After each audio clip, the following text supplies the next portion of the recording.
सभी को नमस्कार। आज हम कर रहे हैं टेस्ट नंबर 9 है, जो कि हमारा टॉपिक जो रह गया था, जो नए टॉपिक जुड़े हैं, नए टॉपिक के कुछ क्वेश्चन हैं। तो शुरुआत करते हैं हम पहले से। सुमेलित है। एरोफोबिया हवा से डर है ये। एरोफोबिया आग से है।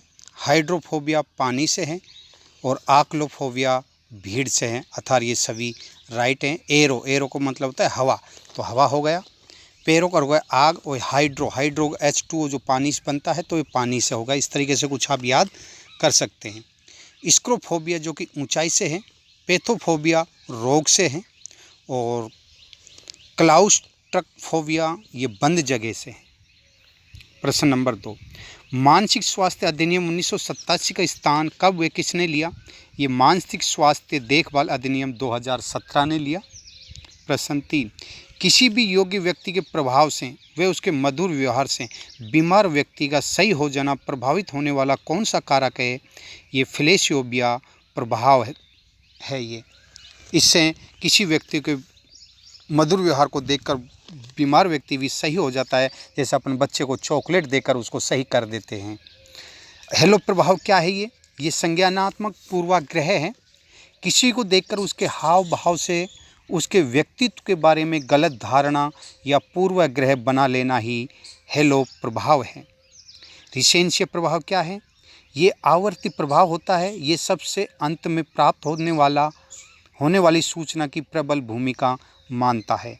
अर्थात प्लेशिया प्रभाव हो गया, हेलो प्रभाव हो गया, यानी किसी को देखकर उसके हाव भाव से उसके व्यक्तित्व के बारे में गलत धारणा या पूर्वाग्रह बना लेना ही हेलो प्रभाव है। अर्थात इसका राइट आंसर बी राइट है। ये एक्स्ट्रा भी आप लिख लीजिए। हेलो प्रभाव क्या है? तो ये है संज्ञानात्मक पूर्वाग्रह। किसी को देखकर उसके हाव भाव से उसके व्यक्तित्व के बारे में गलत धारणा या पूर्वाग्रह बना लेना ही हेलो प्रभाव है। रिसेंसी प्रभाव आवृत्ति प्रभाव होता है। यह सबसे अंत में प्राप्त होने वाली सूचना की प्रबल भूमिका मानता है। तो इसको आप एक्स्ट्रा लिख लीजिए अपनी नोटबुक में। प्रश्न नंबर 4, अगर ये आपको छोटे नज़र आ रहे हैं तो आप इसको बड़ा करके देख लीजिए, स्क्रीन पे बड़ा कर लीजिए ताकि ये आपको साफ दिखाई दे। और ये हमारा साइकोलॉजी का आज लास्ट टेस्ट है। इसके बाद जो हमारी RBSC NCERT की जो 11वीं और 12वीं की साइकोलॉजी की बुक हैं, उसके कम से कम 143 क्वेश्चनों का टेस्ट होगा, 143 का टेस्ट होगा। 143 क्वेश्चन मोस्ट क्वेश्चन बनाए हुए हैं 11वीं और 12वीं की बुक में से, NCERT RBSC की बुक में से 143 क्वेश्चनों का टेस्ट होगा, तो आप ज़रूर दें उसको। प्रश्न नंबर 4, प्राणी के पूर्वकृत व्यवहारों की पुनरावृत्ति आदत है, यह कथन विलियम जेम्स का है। प्रश्न 5, रुचि की विशेषता है, जन्मजात अर्जित होती है, बिल्कुल राइट है। सदैव सकारात्मक दिशा में होती है, ये बिल्कुल राइट है। रुचियाँ सदैव परिवर्तनशील होती है, ये भी राइट है, अर्थात डी इसका राइट आंसर है। प्रश्न 6, निर्देशन नवयुवकों को सामंजस्य करने सीखने के लिए सहायता देने की प्रक्रिया है, यह परिभाषा स्किनर की है। निर्देशन 3 प्रकार का होता है, शैक्षिक निर्देशन, व्यावसायिक निर्देशन और व्यक्तिगत निर्देशन। तो निर्देशन 3 हो गए, कौन कौन से हो गए? शैक्षिक निर्देशन, व्यावसायिक निर्देशन और व्यक्तिगत निर्देशन। प्रश्न 7, परामर्श संबंधी असत्य है, परामर्श की आवश्यकता सभी व्यक्तियों को होती है, ये गलत है। परामर्श की आवश्यकता सभी व्यक्तियों को नहीं होती, बल्कि जो बीमार व्यक्ति होता है, ज़रूरतमंद होता है, उसी को परामर्श दिया जाता है, ये गलत है। परामर्श का विकास सामाजिक विज्ञानों के साथ हुआ, बिल्कुल राइट है। परामर्श केवल व्यक्ति रूप में दिया जाता है, ये भी राइट है। परामर्श में साक्षात्कार आवश्यक है, ये भी राइट है, अर्थात सी गलत है। परामर्श की आवश्यकता सभी व्यक्तियों को होती है, ये गलत है, ये नहीं है। प्रश्न 8, सत्य है, व्यक्तित्व का प्रथम व्यवस्थित सिद्धांत फ्रायड का है, बिल्कुल राइट है। निगमन आगमन पद्धति अरस्तु की, बिल्कुल राइट है। अनुक्रमिक सिद्धांत बुद्धि वर्मन का है, अर्थात ये सभी राइट है, डी इसका राइट आंसर है।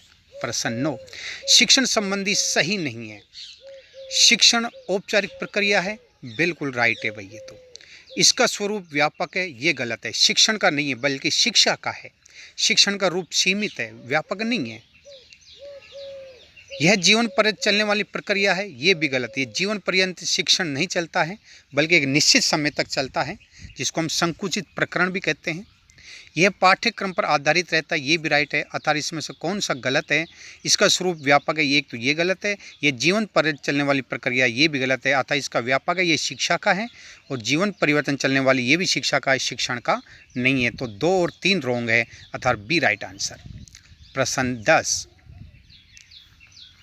शिक्षण के स्तर हैं। शिक्षण के 3 स्तर हैं, स्मृति स्तर, बोध स्तर और चिंतन स्तर।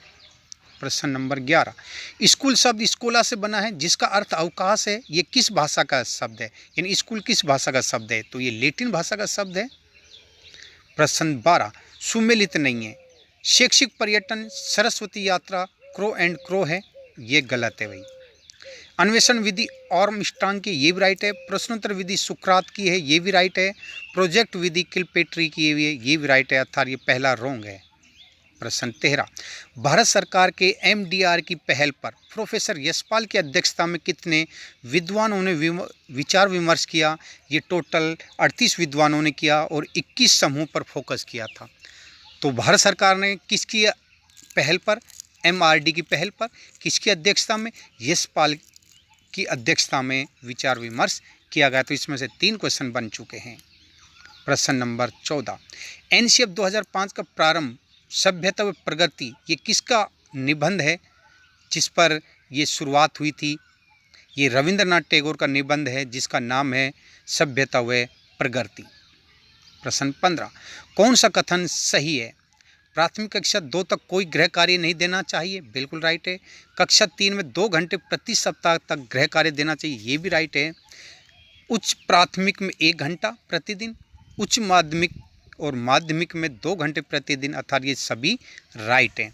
अब एक्स्ट्रा थोड़ा सा लिख लीजिए। शैक्षिक लब्धि का सूत्र है EQ बराबर EA बटे में C है गुणा में 100, ये शैक्षिक लब्धि का सूत्र है।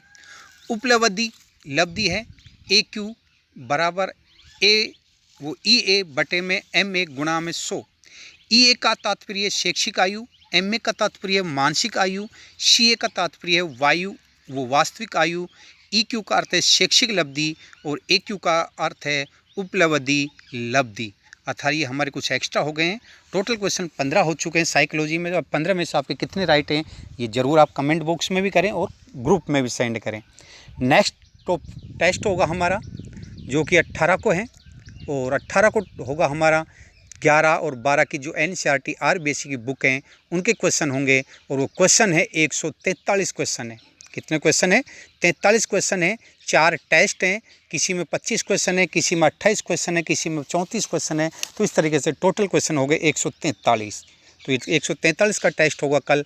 तो आप सभी बने रहें, ग्रुप में कंटिन्यू टेस्ट दें। इसके बाद शुरू होगा हमारा लैंग्वेज का हिंदी, संस्कृत, इंग्लिश तीनों का होगा और जस्ट उसके बाद होगा GK मैथ साइंस वालों का मैथ साइंस। तो आप ज़्यादा से ज़्यादा इसको शेयर ज़रूर करें और लाइक नहीं सब्सक्राइब नहीं किया है तो तुरंत लाइक और सब्सक्राइब करें। धन्यवाद।